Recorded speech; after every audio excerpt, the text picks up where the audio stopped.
If I'm a startup that is trying to make a decision on what cloud I want to build my startup on, uh, don't I have to make a choice between Google App Engine and Amazon and Salesforce?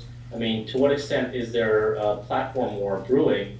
I mean, obviously there's ways to connect them together, but can you address that? Yeah. Well, not from my point of view. I think the way that these services need to be built is as tools and not as platforms. In a way, I think one of the precursors to actually the whole cloud movement is that we have protocols that are open and accessible and standard for everyone to use. So if you use the Amazon services, there's no lock-in. If you want to use EC2, our compute services, and would want to use somebody else's storage, then there's nothing that keeps you from doing that. I just hope that the kind of services that Amazon offers are seductive enough for you to use the whole package, but there is nothing that keeps you from not mixing and matching services together. And the platform war really is still the war against the old paradigm. So on our earnings call on Wednesday, we announced we had won a 75,000 user deal on Force.com to build a custom application for Avon that will run on mobile devices. That was a competitive win against the previous paradigm. We also announced a transaction with Aperio, who appeared earlier, and their application won an application at DeVry University for their customer service operations and a 4,000 user sales application, but that replaced an existing on-premise system. That is the war that is going on. It's a war of consciousness to help people to understand, not the people in this room who are obviously there, but for all of the kind of ignorant masses out there who don't know that it's the end of software. And we have to get out there and tell them that they don't have to buy software and hardware anymore, that they can use these great services. That's the war. Just waiting. You say that. Come on, end of software? Come on. So if you look at the how the technological advances that have happened over the last decade, the biggest phenomenon that has happened is the ubiquitous connectivity. That is the biggest phenomenon that has happened, that has allowed everybody to be connected to the internet, whether they are at their home, they're walking in the park, whether they're in the car. The whole advent of social networking would not have happened if everybody was not sort of like connected to the whole world here. The essential part comes out is you have created a market which has got a huge audience there, and a lot of apps are going to be developed.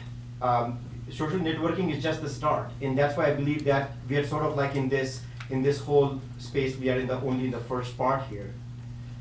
But if you look at even around this table here, there are so many apps that are running, but each one of them has gone ahead and built their own underlying plumbing, as I call it. Everybody has got their own plumbing that has been built in. And the approach that you have to really go back and take is, how can you provide a platform that takes away the plumbing and presents the right set of abstractions on which these applications are built. You can build, like for example, the Windows Azure thing that we are building it's designed for being open, it's designed to be interoperable, because we provide REST protocols, command line interfaces, things like that. So it can easily operate with other clouds like Amazon or the different platforms that are there. So I think the way it is going to evolve is there are new generation of apps are going to come in. There are going to be a set of platforms that are coming, and each of these platforms are going to be open and interoperable. As long as they are interoperable, people will be okay. So I think sometimes the paradigms of the past skew our view of the present. And I think that's kind of what's going on here. Maybe 10, 15 years ago, the platform you were on, it had a dramatic impact on the applications that you could run. If I was on a Windows machine, I could run Windows apps. I couldn't run apps. And so when we talked about platform lock-in, it really mattered. The web has changed all that. I use Salesforce. I love Amazon. I'm on Facebook every day.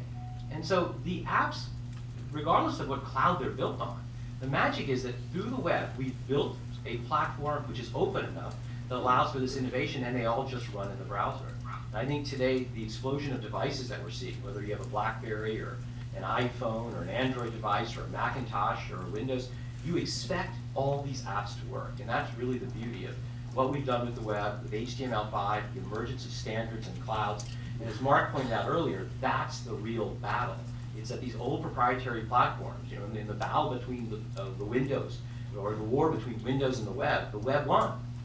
And that's That battle's already over, right? And I think the other thing that goes into that is that the open source, the amount of open source software that's available now for developers, that we're moving much more towards an assembly model of applications.